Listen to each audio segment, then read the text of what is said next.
Hello, everybody.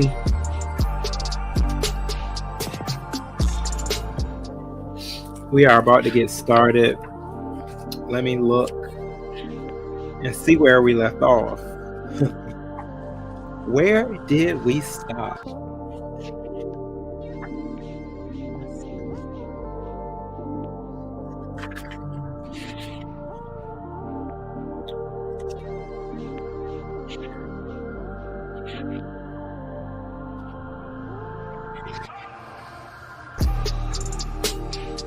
There we are. I always have a book. What do you call it? I forgot the book. Excuse me. The book holder, the page holder. Yeah. Just had to find it. Self love yourself. Hey, boo. Good to see you, boo. That's right. We are book clubbed up.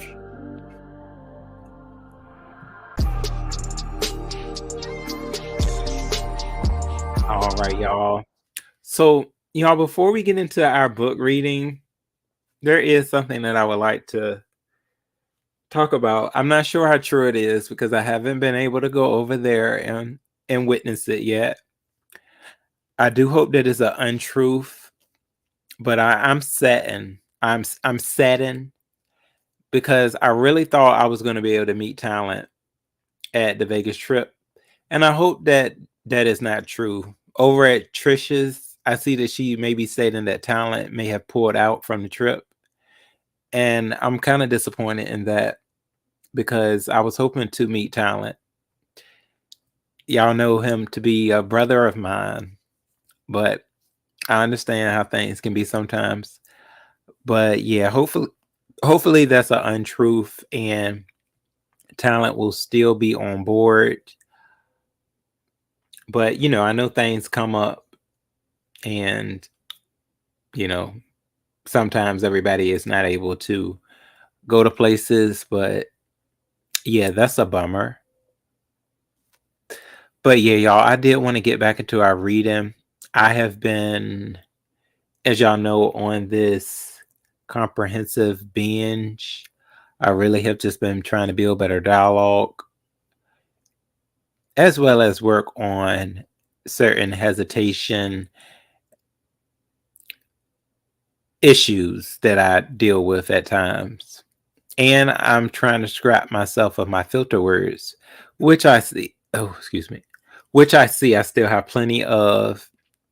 I just can't get rid of the because I want people to always see me to be sincere, and they may not see that when they see pauses and involved, but I am trying my best to do something about that. But in the end, I can only be myself. Hey, Kareem. Oh, Kareem, you said Roro, what's up? Just speaking. Oh, hey, boo. Yeah, I was just speaking a little bit about the things going on with Vegas. I heard that talent may not be coming anymore. I just saw it on Trisha's. I hope that it's not true though. Oh, you said, how have you been since your unwelcome? Oh yeah, boo, unwelcoming news. Self love yourself. I really have been hanging in there with that. I had a full dream yesterday with that individual in it, and I guess I was like saying my farewells to him. Yeah, it was kind of rough. And then I have y'all. It's just when you have a work friend pass away, you really see certain people's true colors and the company itself. People just really don't care about the human. I see now that I'm basically treated like a number. It's scary. It really is. Like we're basically numbers, and I saw it, for what it was, and it's a lot of sickness is just hitting people, Oh, under new management. Hey, boo. Yeah. But, I'm just hanging on because I know that, I think he was really strong. He just sometimes you guys, like if I some people, they are not quick to check on their health, and it can be a something that like went on when they were younger, where apparently, they were maybe have been involved with something that made them not want to go to the doctor, that made them not want to be around certain people. I do wish that I was able to talk to the individual better on a better basis because they did not want certain type of help. They had even made it known that if they were to get sick, that they wouldn't want to find out. So sometimes I feel like people don't give life, they give life a chance, but they're not willing to really open up with it. So that's why it's a huge shock to a lot of people. I was pretty close to this person. Like we had been working together for a long time. Me and another good friend of mine, and I know he's taking it bad because he's actually not doing so good either, like health wise, at the moment. All I can do is just check in and just pray about. So I had to give him the news. It was pain on top of pain. So it's just a lot of that, um a lot of people would, I think left in shock. Me knowing this individual, I was definitely, you know, um in a space where, I just had to kind of pick myself back up. And I just I feel for them because I know that this was not the time. I know they always say, that the Lord knows your day, but I just don't feel like they were ready. I don't. Southern nobleman, what's going on? Good evening to you. Yeah, because I felt like it was just more that he could have seen, that could have made him more open to life because you can go through girlfriends, you can go through boyfriends or all of that, but when you aren't willing to open yourself up to them all the way because your pride, this was a very prideful man, and his pride made him be enclosed to so much. It was, I think it was a poison that he was dealing with because you get so close to letting somebody love you and then you can't handle it, so you push them away. And this was all pretty much how he went about his relationships. And I mean, he did not give them a chance, even if he really loved the person. So, I mean, I don't know. Sometimes, I know when folks get older, they may be stuck in their ways and never see things. It's, mm, yeah. So, I mean, all I can do now, I guess is talk about it. I do want to get with my friend that's real close after he feels better. I really, oh my God, I gotta check on him too because it's just so many blows. It's only so many blows that you can take. Oh, what happened to my coworker? He he passed on Kareem. They found him. Yeah, they found him earlier last week. And it was just, I never would have thought that, would have, him. I never would have thought that, well, it's more involved with it though. I knew I was close to him. So me and another coworker had a discussion. We did. It was a discussion on health. Because we know when you when you are close to someone, when you start becoming closer to them and you are considerate, y'all know me to be a quite considerate person. So I knew something, but I was not trying to go too deep into, whatever the situation was. But I did. We had not, it was just maybe 2 weeks ago. I pull a coworker to the side. I was like, I have to talk to you. I was like, I need to talk to you about what I see.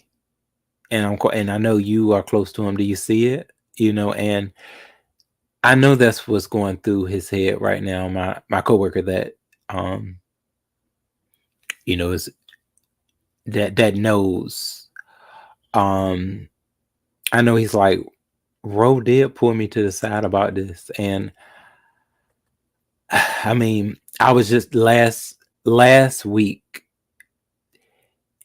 He told me, he was like, yeah, Ro, I know you have been worried, but you don't need to worry, because he told me what he could tell me in order to make me think that it was not anything that I needed to worry about. And that was just last week. And turns out that was not the truth. But, I mean, I know this person and they did lie sometimes. They would lie, especially about things that they may be uncomfortable with or may not want to go and get the right help. So yeah, it's all of that, y'all. Hey Kareem, what's up, boo? But all I can do is just hope that he had made peace with himself, because he had a heart. He did have love within himself, but he just I think it was some things that if he had been more open, he would have been more happy. I'll say that. So yeah, and I think he could have saved his life. I really do. I think he could have. All it took was, sometimes, you got to take pain in this world in order to continue in it. And, you got to take in that fear. So I just, yeah. Sometimes, you guys, I'm not going to tell you to just go out here and talk to stubborn people, but because you can be making them run away. But if you're close to them and you see something that is critical, don't be afraid to talk to them. I'll say that, and they may not jump on the bandwagon of listening to you, but at least you'll know that you did the best that you could. Yeah. Y'all, I'm so sorry I done got off subject like that, but yeah, I did just want to let y'all know. I did want y'all to know that, because yeah, it's that stuff happens. So okay, we're on chapter 26. And I'm going to play the music.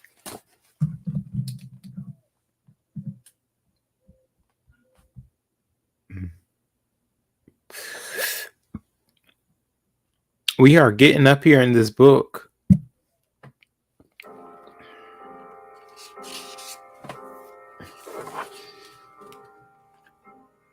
Chapter 26 of No One in the World with Elin Harris. Let me turn this. Room Shaker, hey boo.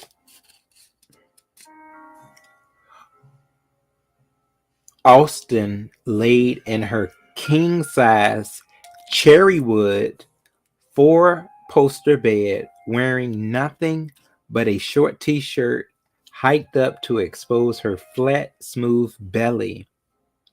The Egyptian cotton sheet laid just below her hips. Her right hand was beneath it, the tips of her 2 fingers pressing on that very sensitive place between her thighs. She threw out her left hand toward the nightstand and blindly fumbled from the vibrator. The last time she pleasured herself was 2 nights ago, and it had been pretty much every other night from the last month. It was all the stress she was feeling from watching her life and all that she had worked so hard for spiral down the drain. But tonight, she was super stressed because of that woman who had the nerve to knock on her door earlier today. I don't know who you are, Austen said. After hearing the woman tell Austen her name was Sissy Winslow. What do you want? Like I said, I have a proposition for you. May I come in? Or will you have me conduct this business in the corridor? Austen wasn't certain of what to do. She thought, looking this woman up and down, if she was a crook, she was a very successful one, because the clothes and jewelry she wore, Austen was sure, cost as much as some folks' houses. I assure you, if you aren't interested in what I have to say, I'll leave. May I come in? Austen stepped away and pulled the door all the way open. Wait out here, Harold, Sissy said to the man beside her. Yes, Mrs. Winslow. Sissy Winslow stepped into the bare condo. Austen closed the door behind her. Beautiful place you have here, Sissy said, walking casually through the large open living room with the high ceilings over the glass wall of windows. Austen watched her, glaring down at the woman's pumps with their blood-red soles. The woman stopped in front of the windows. Breathtaking, she said. Northeast view, Michigan. Lake Michigan, and you could even see Everston from here. It would be a shame to lose it, huh? What did you say? Austen was startled to hear those words come from the woman's mouth. Sissy turned to face Austen. That is where these rooms are bare, right? Oh, sorry. That is why these rooms are bare, right? You're selling off all your furniture to pay the mortgage. I don't know what you're talking about. I'm buying all new furniture for Miss Greer. We need to be honest with each other if we're going to work together. Lady, I don't know who you are and what you're selling, but ain't nobody said nothing about us working together. I'm Sissy Winslow, Sissy said, walking back over to Austin, her hand extended as though she had not already introduced herself. President and CEO of Winslow Hair Care Products. And what I'm selling you is your life back. Would you like me to tell you more, or would you rather I leave? As Austin laid in bed, she found that she was no longer in the mood to pleasure herself. It had been spoiled by that arrogant woman who recited Austin's life story she had like she had written it. She set the vibrator down on the nightstand and grabbed the folder Mrs. Winslow had given her. Inside were clippings from newspapers and magazines with headlines that read, Kobe Aiden Winslow to clerk for Illinois State Supreme Court Justice, and Kobe Winslow named editor of the Harvard Law Review, and Mr. Winslow joins Cook County State's Attorney's Office. There were pictures. This Kobe guy is handsome, Austin thought as she browsed the pages again, but she still couldn't believe what this sissy Winslow was asking of her. I should have kicked you the hell out of my place the second after I heard what you were offering. But you didn't, because you need it. Isn't that correct? Get out, Austin said. I'm not some high-priced prostitute. She walked towards the door, preparing to put Sissy out. I don't understand the correlation, Sissy said. There would be no sex. As I said, my brother is gay. The answer is still no, Austin said, grabbing the doorknob and pulling the door open. Stop. Austin hauled her hand still on the knob. I've done my research, as you can tell, and I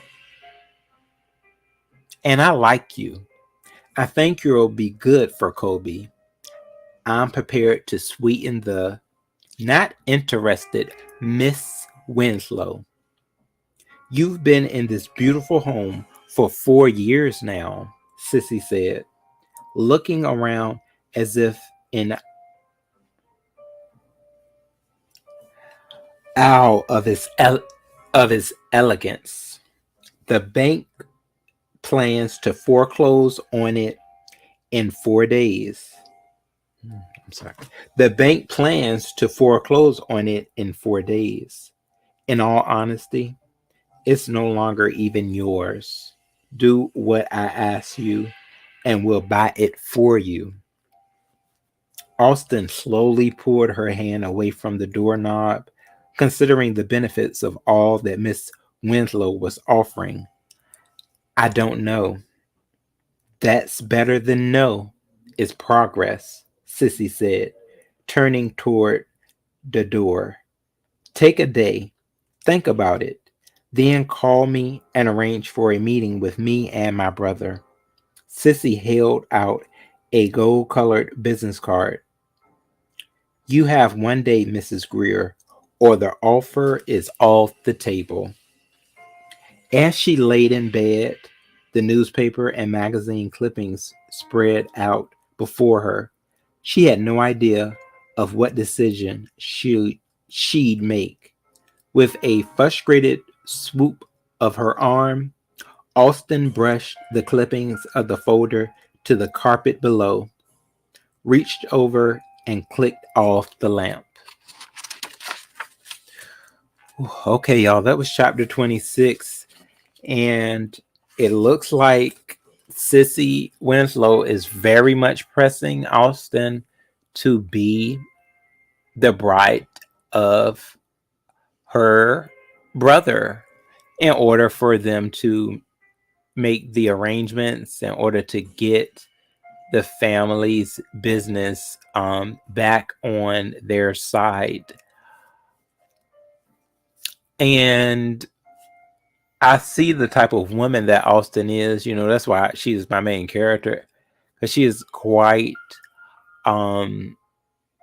you know, the stand your ground type of woman, and she doesn't want to, you know, she's quite independent, you can tell. And it's gonna take a lot, I think, for her to even trust, you know, a little bit of what is being offered to her. Yeah, you know, and another thing, you know, this is just a little breather, but she probably was a little pissed off too at the fact that she came over there and she was getting busy in the bed. You know, she was having that self pleasure, and then you come in here interrupting me. I'm already about to lose my place. Get out. That was where that was coming from, you know. But then I guess in the moment of it, she probably thought about it and was like, "Oh God, hold on, I'm gonna have to get out of here." So maybe I need to just kind of listen to what she's saying. But yeah, so wow, that's where we're at. And it seems like Austin may not have a choice but to take on the offer. Is that my gummy Bama? Gummy, what's up, boo? Gummy, we are getting into this book, love. All right, y'all. So we are on chapter 27. Oh, sorry about that, y'all. One letter wallet, the correction. Oh, one leather wallet, the correction officer, a broad-shouldered, shaved head man said, passing Eric his wallet into an opening in the mush fencing that separated him from the inventory room. The wallet had been taken away from Eric when he was arrested 3 years ago. One wristwatch. Eric picked up the watch and fastened it around his wrist. It had stopped working. You're done, the correction officer said. Go that way for fingerprinting. In the clothes that he had been arrested in, Eric walked down a long corridor with dirty walls towards the fingerprinting room. A large woman wearing a white lab coat took Eric's forefinger and pressed it into a pad saturated with ink, then rolled it over a piece of cardboard. Y'all fingerprinted me when I came in here 3 years ago, Eric said. Why we got to do this again? The big woman performed the same action from another of Eric's fingers, looked up at him through thick glasses and said, because we need to make sure we're releasing the same man we locked up. How am I not going to be the same man? The woman opened her mouth to answer the question when Eric just said, just finish. I'll do whatever to get out of here. But as Eric wiped his fingers free of ink with the moist napkin she gave him, he wondered what good getting out of here. He wondered what good getting out of there would really do him. He knew it would never happen, but he could barely sleep last night for hoping that Jess would show up or at least call to say that she had reconsidered that pension to take his parental rights away. He dreamed she would tell him she was happy he was getting out and she and Maya would be there to receive him or at home when he showed up. No call came. After fingerprinting, Eric was directed to continue down the same corridor. It was the one he was brought into 3 years ago, cuffed and shackled after he had been convicted. Back then, he knew exactly what his immediate future would hold. Now, walking down the same hallway in the opposite direction, he had no clue what the next hour would bring. The evening sun was brightened. Oh, I'm sorry. The evening sun was brighter than Eric had expected when another muscle-bound corrections officer walked Eric outside and toward the front gate of Joliet State Prison. Eric walked in silence. Hey, my hood therapy. What's up, boo? Leslie Jenkins. Hey, you said what? Oh, what's the name of the book you're reading? And hello. Oh, darling, it's called No One in the World. Yes, this is just such a good book.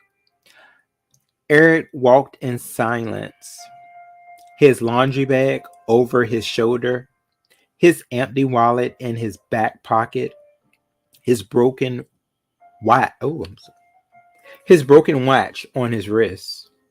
When he and the officer approached the front gate, it was as Eric expected. No one there was the no one there on the other side to meet him.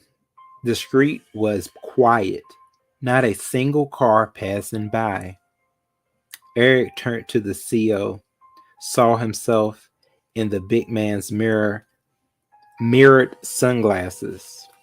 He looked for something to say, but all he could come up with was, "Appreciate it."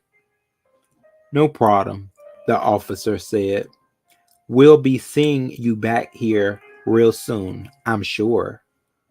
He cracked a sarcastic smile, then raised an arm high in the air, triggering the locks on the gate. The mechanical gate lurched, then rolled slowly open to one side, and Eric stepped out. No money in his pocket, no destination planned. Eric turned right and stared. Eric turned right and started walking. After 2 minutes, he stopped. It made no sense to walk any further, not knowing where he was going. That moment, it all hit him. He was alone. And even though he had always been that way, from the day his mother dropped him off at that adoption agency, at least there was someone or some entity, the government, at the very least, who felt responsible for him. After that, there had been girlfriends or friends he could rely on, but now there was no one. Eric felt his knees tremble. What would he do? What was he going to do? No answer came to mind. Just when he thought about lowering himself to the ground and simply giving up, Eric heard a car horn honk behind him. He turned, startled to see a large black Mercedes eyeing at the corner. Eric couldn't believe it. It was just like Black said. There behind the wheel, the spitting image of himself, sat his brother Kobe. Eric walked over to the passenger door when the window finished powering down. He leaned into the cabin of the car. You hunking at me? Eric said, afraid to smile just yet. Yeah, Kobe said.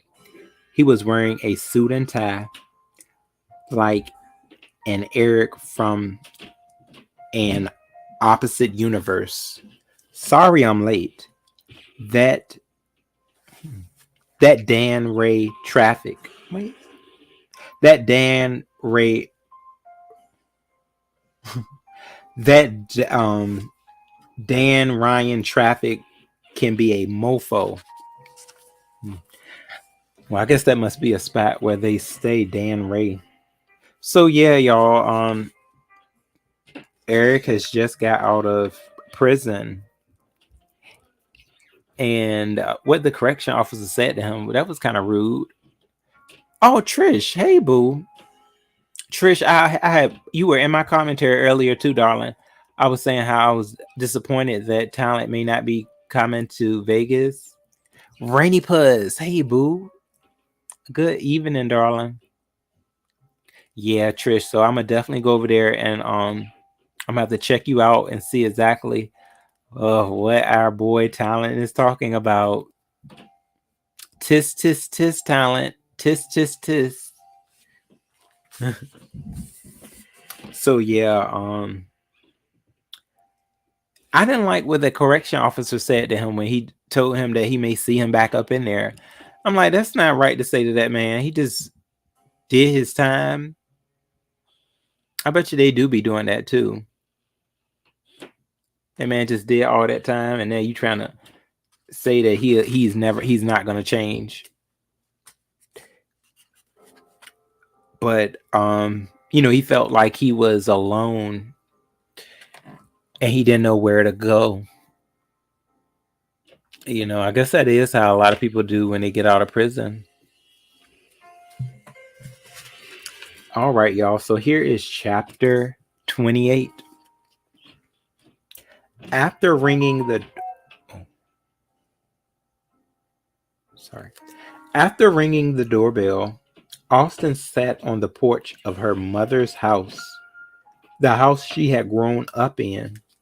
When the door opened, Austin's mother, a short woman with skin the color of toasted wheat, opened her arms for a hug. She wore. Oh my God, really? Oh, 1 second, y'all.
Hey y'all. Okay, I'm sorry about that.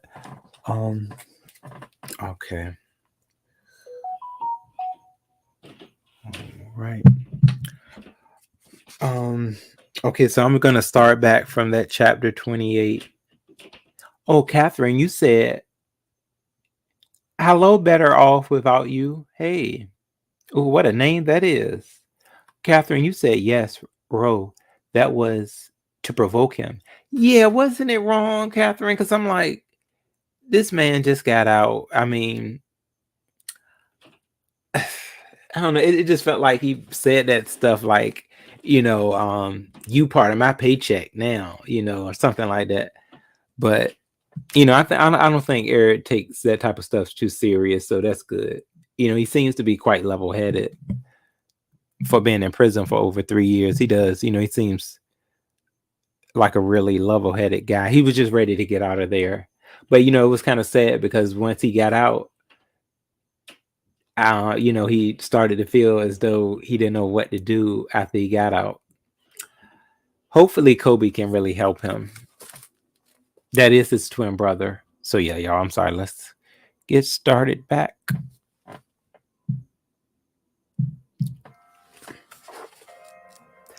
After ringing the doorbell, Austin sat on the porch of her mother's house.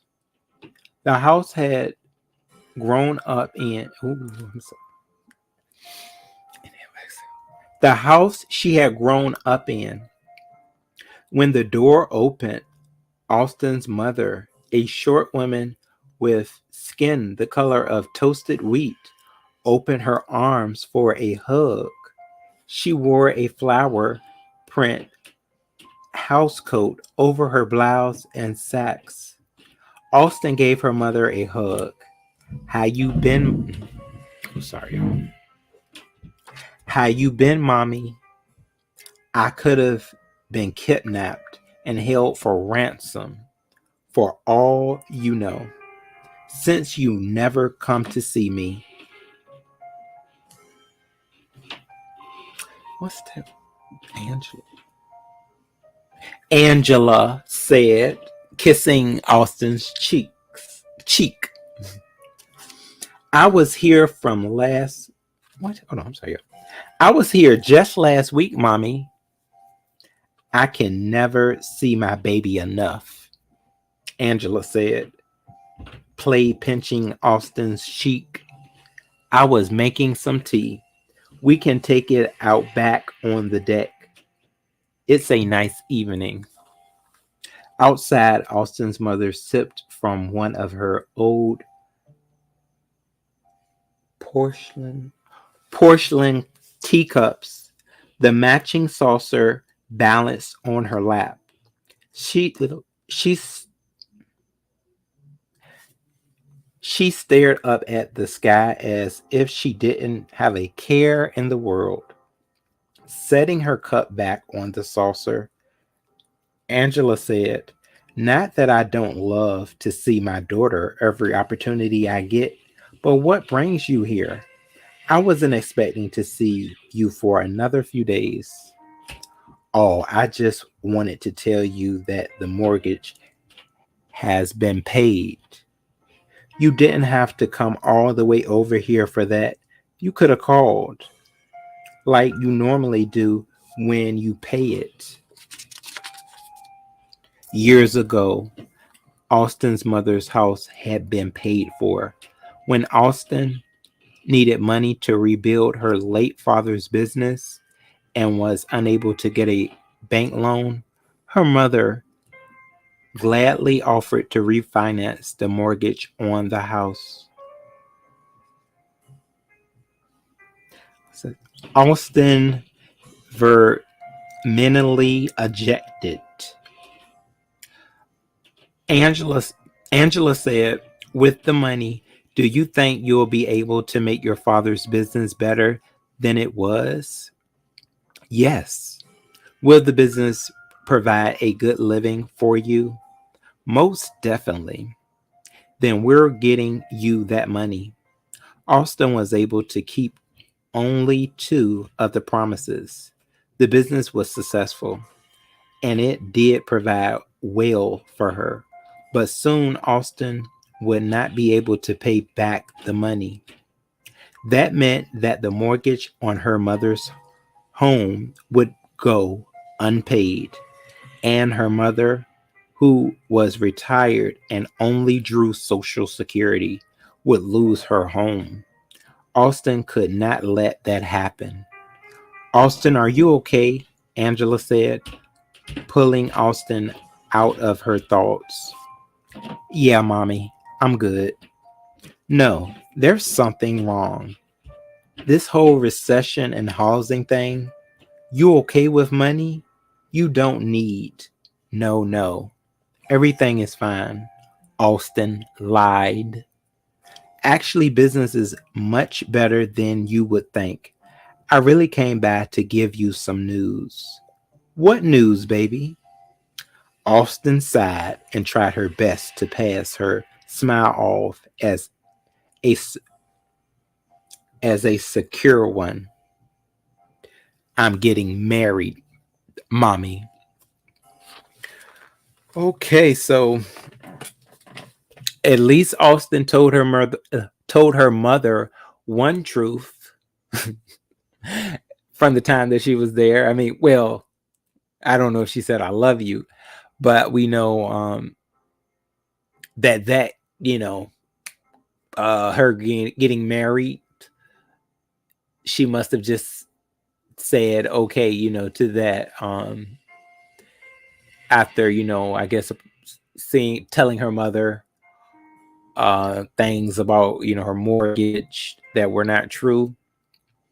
So yeah, y'all,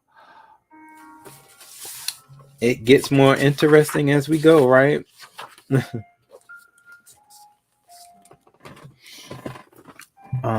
And we can tell that Austin's mother really loves her too. Yeah, you can I think she would do anything for her.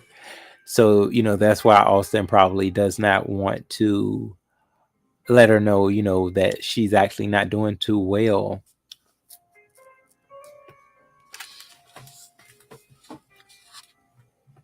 All right, y'all. So, chapter 29.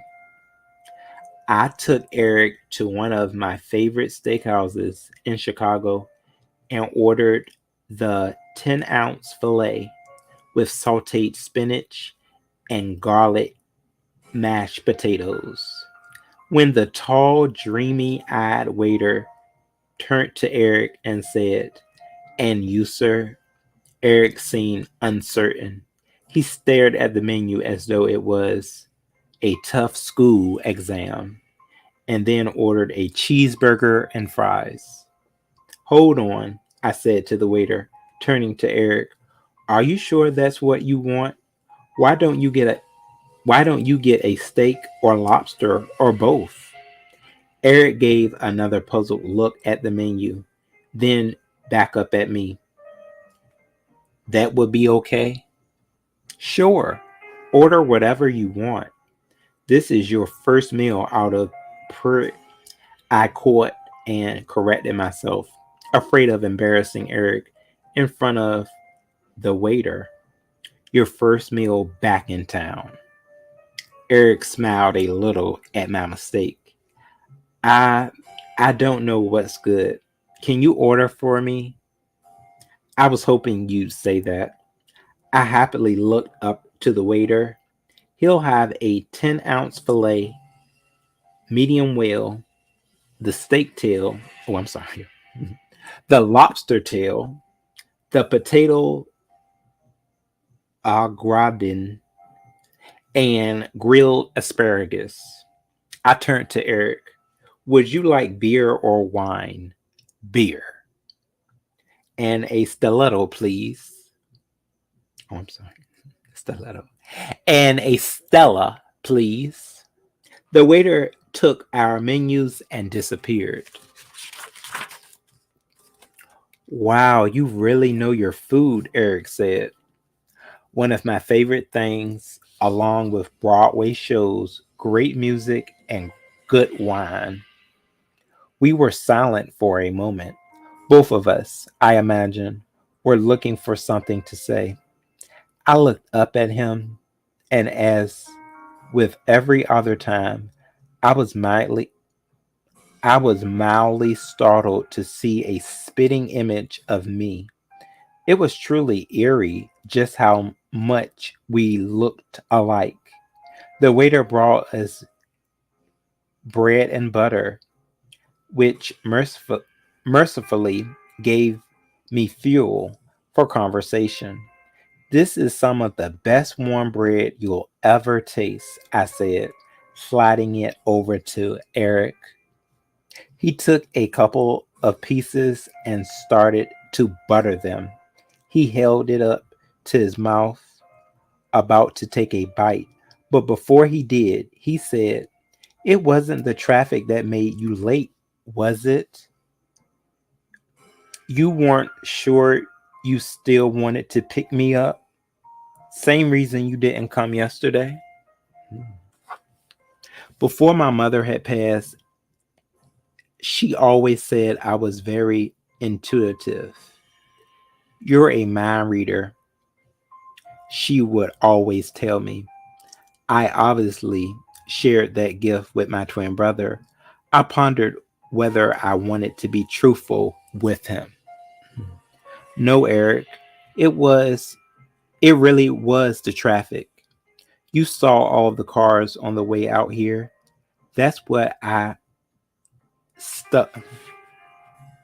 That's what I was stuck in. I lied, not sure why. And yesterday I had trial, couldn't get away. So were you able to get that info I asked you for? I had to pull some strings, but yes, I did. That was for the mother of your daughter, right? Yeah, Eric said, looking as though he didn't like having to confirm who the number was for. I guess there would be nothing wrong with you calling her. Wouldn't matter if it was. I need to find out why she's trying to take my rights away. So do you have it or what? Eric said. I do, but I'm going to need something in return. What? I asked you before why you were in prison. You said you'd tell me later. I need that to be now. Why is that important? Because we're brothers. And if we're going to try, if we're going to do this, we can't be keeping secrets. Eric looked down at the piece of bread on his plate, then back at me. No. He picked up the bread and knife and sloppily smeared butter on it. "I'll find the information myself," he said while chewing. "That's that. Now, can we just move on? This is no longer about the number and address. After we're done here, I'll be taking you to my house, my home. And I hate to say it, but I need to know what I was locked up for before you go letting some ex con who could have been locked up for murder or something into your crib. Don't worry, Kobe. I won't steal your mother's silverware." "Don't talk about my mother," I said, defensive all of a sudden. Eric looked at the frown on my face, then down at my left hand. I had to tight fists around I had to tight fists around my butter knife as though I was going to do something criminal with it. "I'm sorry," Eric said, "but you're making a big deal out of nothing. It ain't nothing crazy." "Then tell me," I said, getting tired of this back and forth. "Or not. But no, if that's the way you want to play it, we're going our separate ways when we're finished eating. You just like all the rest of them. Got a little money, look down your nose at folks when they don't do exactly what you say. Well, fuck you. Eric got up, turned to leave, and then turned back to grab a handful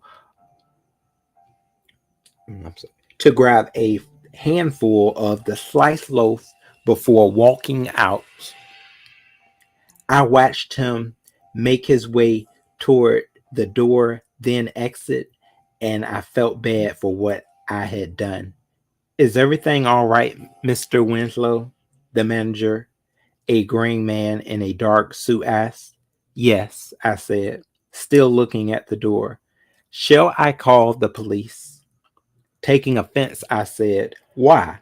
Why would you do that? I'm sorry, Mr. Winslow. Forgive me. The manager apologized and then left me. Had I made a mistake? I had been looking for my brother for almost a month. Then, after finding him, I drove him away after only a few days. I stood up from my chair, prepared to go after him, but a moment later I sat back down. If he could not be honest with me, there was no way I could invite him into my home and expect things to work. This had this had to be done on terms that I was comfortable with. And honestly, and honesty was a priority. I lowered my eyes, still not feeling any better about forcing my brother away, when I felt the chair op- opposite me move. I I looked up and was surprised to see that Eric was taking his seat again. You really need to know? Yeah, I really do. I stole a car. That's what I did. Okay? Okay, I said, picking up my fork, preparing to eat again. But I stopped. Why was it so hard for you to tell me that? I have everything. Oh, I'm sorry. You have everything given to you. From what I see, there ain't nothing that you don't got or can't get if you wanted it. That little information you just got from me, all you had to do was punch a few buttons on a computer and you could have known it. But I had to give it to you. All my life, people been in my business. The foster care system, the city, the courts. I just wanted not to be forced to give up my personal business for once. I realize I've made a huge mistake. I'm sorry, Eric. Don't worry about it, he said, looking away. I'm used to it. Oh, y'all, Hey, Davina. Hey, Boo, how are you? Y'all, I'm very surprised that he came back. I mean, I'm glad that he did. Because I just felt like I didn't feel like he was coming back. I thought his pride would have aided him, and they probably would have met up again. But that was good because I really don't think Kobe wanted him to leave like that. Um, so it goes to show that Eric is not a man that is scared to suck in his pride, and he's able to handle situations. That's a good brother to have. Now, if y'all heard it, I heard like in this chapter, did y'all hear what Eric said? It kind of goes back to what we had outlined in the last video, that Eric knew more about his upbringing and like his situation with his mother. He has some information that he's hiding, because he said that he didn't necessarily tell him everything. They kind of said it in the middle of the book. I mean, in the middle of this chapter. So yeah, Eric knows more about um his mother. So Eric feels as though he doesn't have anything, that his brother has it all. But that's totally not true. He does not know that Kobe feels so lost when it comes to his background, and Eric has all that information. So yeah, Eric is not giving himself enough credit. Oh, Catherine, you said Eric doesn't have anywhere to go. That's why he came back. Catherine. Oh yeah, you absolutely right. I, I thought about that too, but I was like, "Ooh, no, that that's a little petty." But no, that's the absolute truth. Yeah, he ain't got nowhere to go.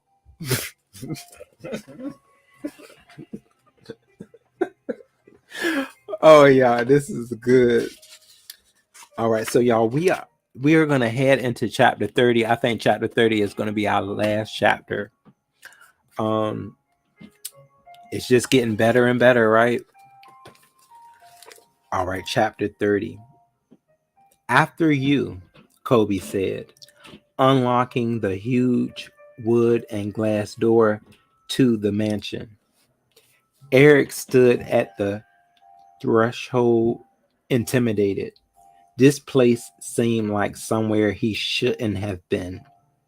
Eric walked into the foyer and waited for Kobe to close the door and walk him the rest of the way into the house.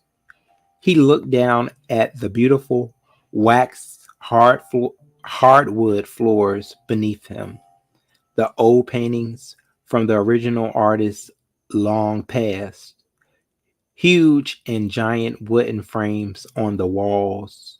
He saw furniture. He saw furniture that looked as though it may have cost more than Eric would make in his lifetime. So, what do you think? Kobe said, resting his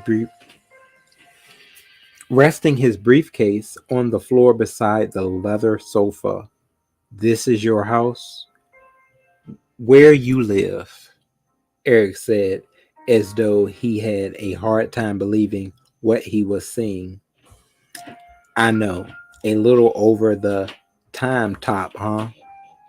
It was rumored to have once been owned by a prince who would visit on occasions from England. But I don't know if that's true or not. Want me to take you on a tour of the rest of the place? Yeah, man, Eric said.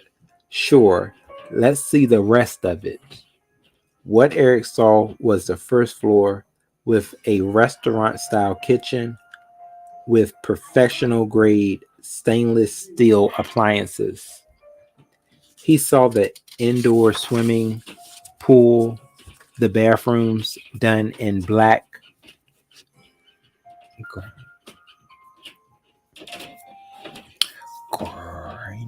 Grind.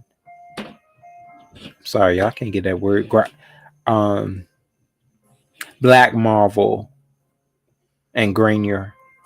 The media room that sat 30 people and looked like a real movie theater.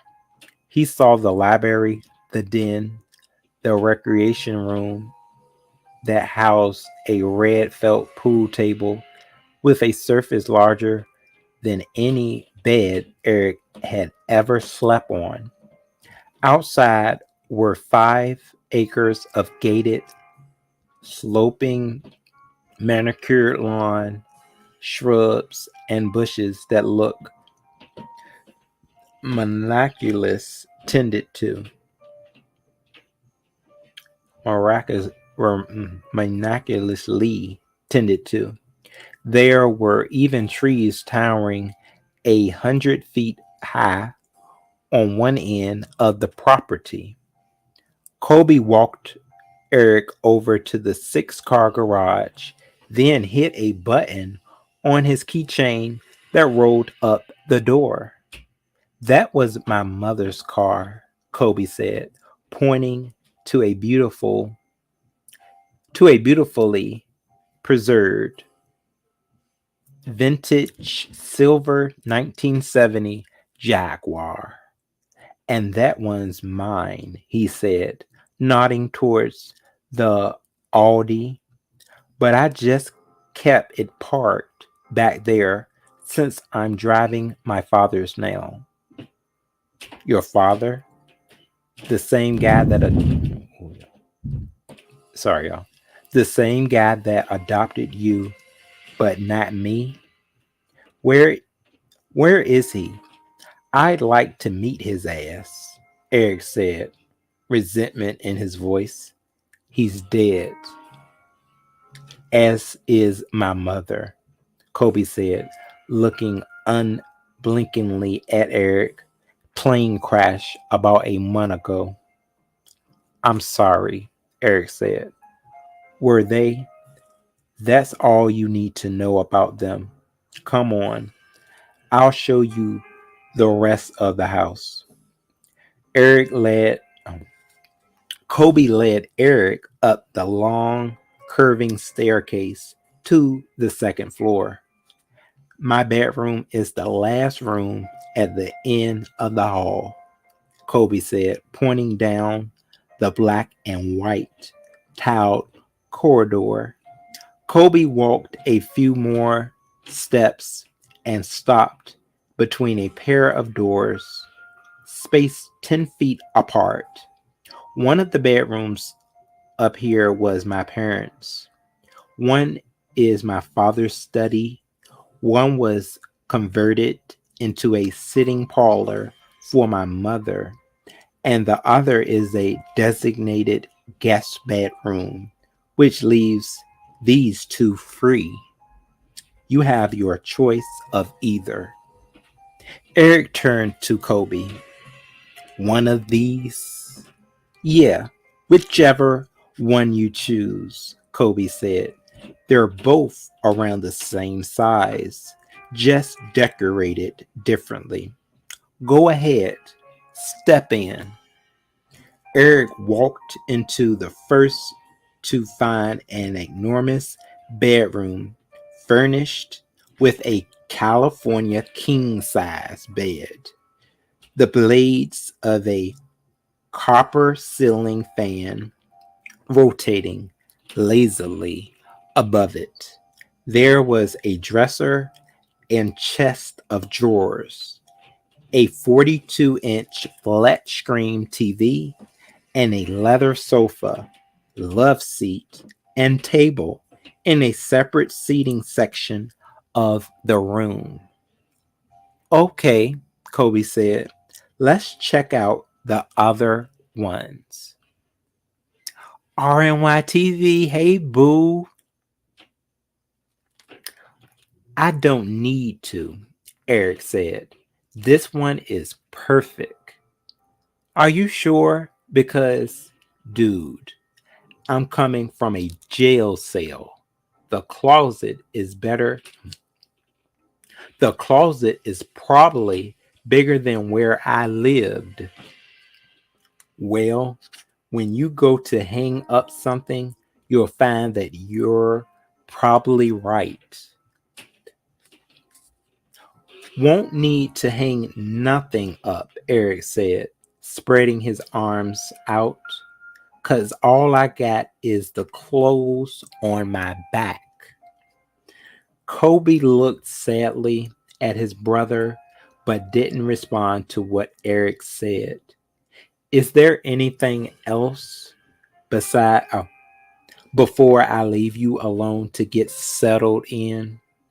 Yeah, that information I asked you for. You never gave it to me. Kobe reached into his jacket pocket and pulled out a folded sheet of paper. He passed it to Eric. Thanks. You got a phone here I can use? On the nightstand, by the bed. Eric turned back to Kobe, fishing for words. I'm sorry if I seemed ungrateful for what you're doing or resentful for all the stuff you got. Kobe smiled. I understand. I might feel this I might feel the same way if things were the other way around. Kobe walked towards the bedroom door. Before he stepped out, he said, I hope things work out with your phone call. Worry on his face, Eric said, me too. Oof, y'all, that is number 30 of No One in the World. So I am very happy to see Kobe and Eric settling in to right now live with each other. Because I mean, being that they are brothers, I just, I want them to be able to learn to love each other, especially after basically not ever seeing each other since birth. And for them to come together, like this, even though, it's sad that Kobe's adopted parents have passed in such, tragic events. I think he was still able to get a piece of himself. So I just hope Eric does right by him. I think Eric is holding on to secrets that, where he knows quite a bit about his mother and why his mother put them up for adoption. It's a lot that that is not being told yet, and I hope it's not something that's going to tear apart Eric and Kobe's relationship as brothers. Um, yeah, so y'all, this is getting quite interesting. Austin has also decided to take upon this offer of marrying Kobe. I'm not sure if Eric knows that his brother is gay. I'm not sure. Yeah, he may have told him. I don't think he did though. I forgot, but I really don't think it'll be a problem for Eric though. He doesn't seem like he would. That would be a problem for him. Um, so I guess we're gonna have to see, what goes on. I'm interested to see if the information that Kobe has got about Eric's baby mother, if he's able to contact her and how she's going to react to him having her information.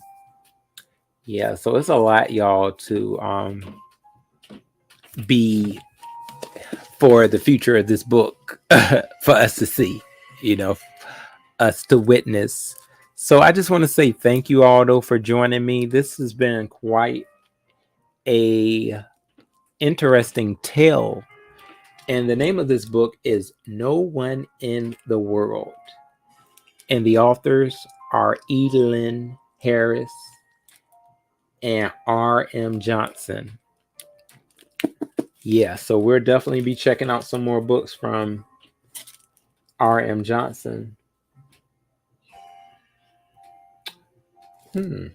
Oh, that's it. Okay, that's his name. Yeah. Okay, y'all. So I'll be talking with y'all soon. This has been great. I appreciate everyone for coming in. And make sure y'all let me know, whoever catches the replay, let me know what you think as well, as we go into these chapters. Yeah, I think that was that about everything that I wanted to recap.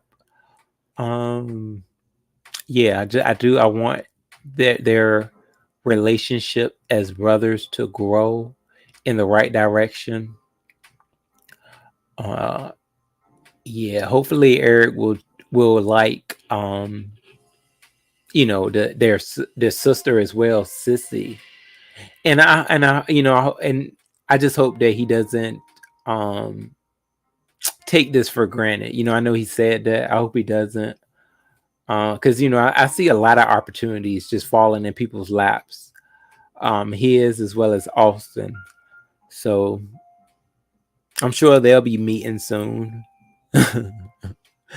I find Austin to be quite entertaining.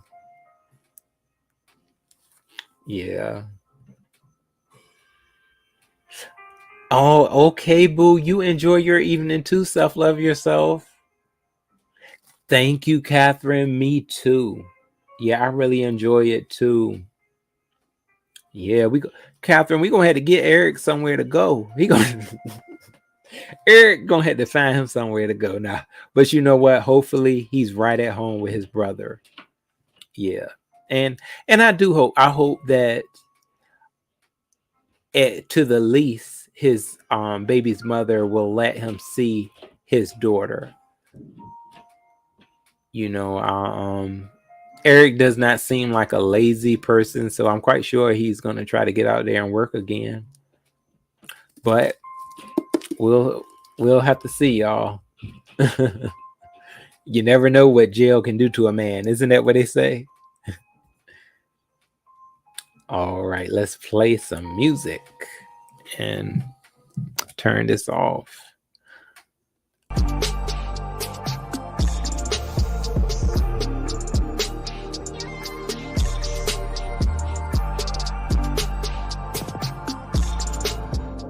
Thank you, everyone. I hope y'all enjoy y'all night. My RNY TV, my Tidewater sister. Boo, you have a good one. Yeah, and RNY, I know we got to talk about our plans in September. Yeah, I'm going to have to talk to you about that, dear, because I forgot the dates that you said. Went ahead came up, but I'm gonna be speaking with you. All right, everybody, what a read. Catherine, this is our book. And Self-Love Yourself, y'all. So the name of this book again is No One in the World. Quite a bit of Elin Harris's books are also on audio, but I really rather read, y'all. Y'all already know me and my comprehension. I'm trying to build it, and it just helps you, I think, feel a lot of logic. Yeah, and with this world, y'all, we just gotta stay in tune, with whatever logic we can to make logic out of things that are quite complex and unimaginable. It can help us. All right, so I'll see y'all. Y'all please have a safe night and have some fun.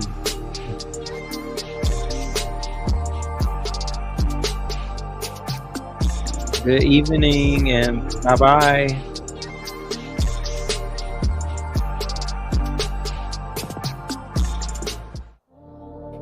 Till next time.